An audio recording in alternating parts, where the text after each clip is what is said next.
From the football field to the professional wrestling arena to the big screen, Dwayne Johnson has dominated every field he's entered, and with his latest outing, the big screen Hobbs and Shaw, roaring its way into cineplexes this weekend, we figured now would be a pretty good time to honor that success by taking a fond look back at what he's been cooking at theaters since breaking into the movie business.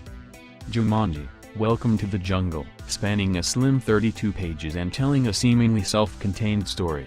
Chris Van Allsburg's Jumanji book didn't exactly scream franchise starter, even after it inspired a hit Robin Williams-led adaptation in 1995, but studios are hungrier than ever for immediately identifiable source material these days, and if you're trying to relaunch a seemingly moribund property, there are few stars safer than Dwayne Johnson, so it only made sense that he signed on to star for Jumanji, Welcome to the Jungle, the 2017 reboot type thing that updates the titular Enchanted board game as a video game that plops 4 kids into a death-defying quest, and gives them avatars that look like Jack Black, Karen Gillan, Kevin Hart, and The Rock. Like a lot of Johnson's hits, it looked for all the world like a potential disaster on paper, but the chemistry of its stars, and a surprisingly funny script, left critics applauding while audiences sent the movie soaring to nearly $400 million at the box office. Moana.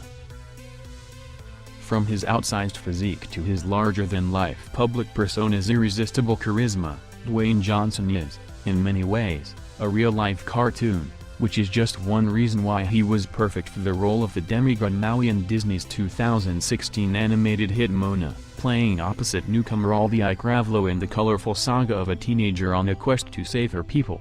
Johnson gave the production a little extra marquee muscle and a whole lot of charm. It all added up to one of the bigger hits of the year, and the movie The Hollywood Reporter's Michael Reich called contemporary Disney at its finest. A vibrantly rendered adventure that combined state-of-the-art CG animation with traditional storytelling and colorful characters, all enlivened by a terrific voice cast. Central Intelligence. Calvin Joyner was voted in high school the guy most likely to succeed. 20 years later he's an accountant. As his high school reunion approaches, he tries to make contact with his old schoolmates, and someone named Bob Stone contacts him. He says that he was known as Robbie Werdict in school. Calvin remembers that he was picked on. As a matter of fact, after an extremely nasty prank he left school. They agree to meet and Calvin is surprised by how much he has changed. Bob asks Calvin to help him out. He says yes, and the next thing he knows, some men burst into his home. They're CIA. The one in charge is looking for Stone. She says he's a rogue agent. When they can't find Bob they leave. Later he approaches Calvin telling him he is not a rogue agent. He's trying to find a person known as the Black Badger who is planning to sell some information that in the wrong hands can be disastrous. So he needs Calvin's help to stop him. Calvin's not sure whom he should believe.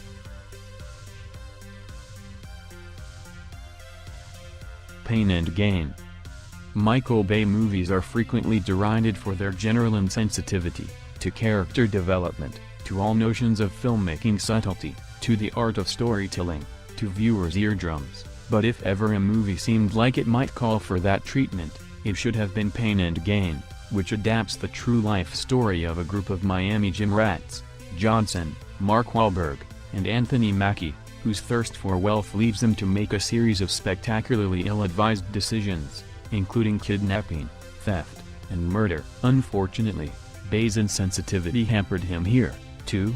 In the eyes of many critics, his decision to treat the story as a sort of gaudy action comedy felt wrong, given that it's a movie about horrible things that happened to real people. Set that aside, however, and you might just enjoy Pain and Gain on its own merits. Might this be the best Michael Bay film ever? Asked Tara Brady for the Irish Times. We know what you're thinking, but we mean it in a good way. Faster.